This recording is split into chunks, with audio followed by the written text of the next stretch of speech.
Welcome. This is the Senior Safety Advice Podcast, and we are so glad that you've made it to a calmer corner of your day.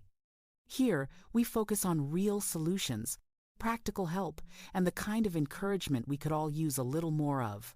So let's get to it. Hey there, and welcome back to another Senior Safety Advice Podcast. Continuing with this month's theme of heart health and emotional resilience, we're going to talk today about how connection can lower your blood pressure. I mean, it's interesting to think that something social can affect your physical. I know it sounds surprising at first if you haven't heard that before. But the truth is, when people think about blood pressure, they usually think about things like salt, medication, exercise, nutrition. And yes, those things matter, of course. But Dr. Tiffany Bell Washington, a psychiatrist in North Carolina, said, quote, "Loneliness is something to be taken seriously. It can have serious mental and physical complications that worsen if ignored.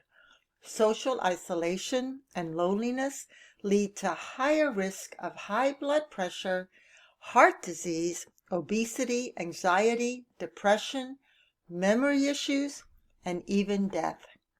End quote.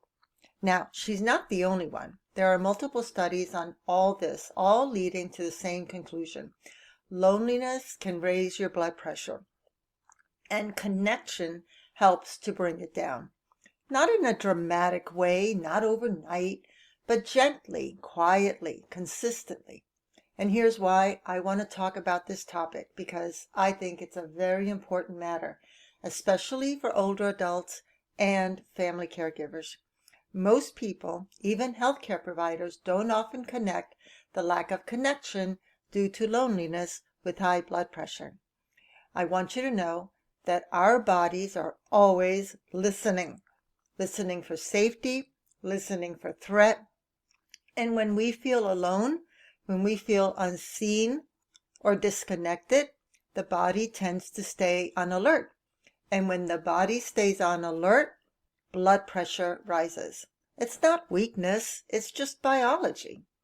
Seniors who live alone, caregivers who feel isolated, and people who say, I'm fine, but their bodies tell a different story. And honestly, sometimes the heart isn't under strain because of what someone is doing. It's under strain because of what they're carrying and what they're not doing. Connection helps to lighten that load. Even small amounts of connection matter. A short phone call, a quick chat with a neighbor, a smile from a familiar face at the grocery store or drugstore. Those moments tell the nervous system, you're not alone. And when the nervous system feels safer, the heart doesn't have to work as hard. Not fixed, not rescued, just supported. And here's something that I think is very important. Connection doesn't have to mean deep conversations or big social events. For a lot of people, including myself, that actually feels quite overwhelming. Connection can be quiet. Sitting with someone, watching a show together, sharing a meal without rushing. Even being in the same room matters. The body responds to presence. I've worked with seniors who said, I don't want to be a burden. And so they stop reaching out. But that silence creates stress because humans are wired for connection. When that connection is missing, stress hormones rise, blood vessels tighten, and rising blood pressure follows. I've seen caregivers experience this too. Always giving, rarely receiving, and certainly feeling unseen. If you're a family caregiver, you know what I'm talking about. And of course, at that point, then your blood pressure, of course, creeps up. Not because you're doing something wrong, but because you're doing everything alone. And connection shares the load. And here's where this really matters. Connection can actually slow the breath.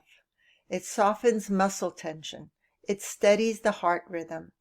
Even laughter plays a role. Laughter relaxes blood vessels. It lowers stress hormones. I've seen people's readings improve after reconnecting with joy. A funny show, a lighthearted conversation, a shared memory. Those moments are real medicine. That's why I always try to watch something very funny just before I go to sleep. Another thing I've noticed, when people feel connected, they tend to take better care of themselves. They eat more regularly, they move more, they rest better. Not because someone told them to or they know that that's what they have to do, but because they feel like they matter. And that sense of mattering is very powerful. Blood pressure is deeply tied to emotion. Fear raises it. Worry raises it. Feeling watched over, feeling safe, lowers it. That's why seniors who feel checked on often do better. Not monitored, not controlled, just checked on. A simple, "How are you doing?" goes a long way. And this is something families don't always realize. You don't have to solve problems to help. You just have to show up. Presence calms the body. Even brief, regular contact helps. A daily text, a quick call, a neighbor stopping by. Those small points of connection add up, and they create rhythm. And rhythm creates predictability, and predictability creates safety. And safety supports heart health. It's all connected. I've also seen how connecting with others reduce anxiety around health itself. When someone knows that they're not alone, they worry less about what if something happens. That worry alone can raise blood pressure. Connecting with others reassures the body that help exists, and that lowers the stress. Here's something I really want to say out loud. Needing others, needing human connection is not a flaw. It's human. And protecting heart health isn't just about doing more. It's about feeling supported. So if blood pressure is a concern for you or someone that you love, don't just look at the numbers. Look at the whole picture. Look at the social connections that that person is having or doing. Is there enough of it? Is it consistent? Is it kind instead of negative connection? And if not, then start small. One phone call every other day. One visit once a week or every 3 days. One shared moment. That's enough to begin, because connection and connecting with others doesn't have to be big and powerful. It just has to be real. Well, that's all I have for you today, and I hope that it was useful and helpful for you. Thank you again for being here with me. If today's episode gave you some useful insights or new ideas, then please share it with someone who might find it helpful as well.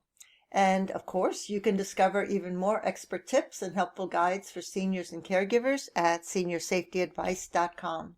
And if you're searching for an Aging in Place specialist, then please visit our website at aginginplacedirectory.com. Come back tomorrow for more useful tips, insights, and ideas right here on the Senior Safety Advice podcast. And hey, if you haven't yet subscribed to our YouTube channel or the podcast, then please go ahead and do that right now. That really helps us to reach more people who could use this kind of support and information. So until next time, take care of yourself and the ones that you love. This podcast is part of our mission to help older adults live safely and independently. If you'd like to take the next step, visit aginginplacedirectory.com, where you'll find specialists, helpful resources, and inspiration to make every home your place to thrive.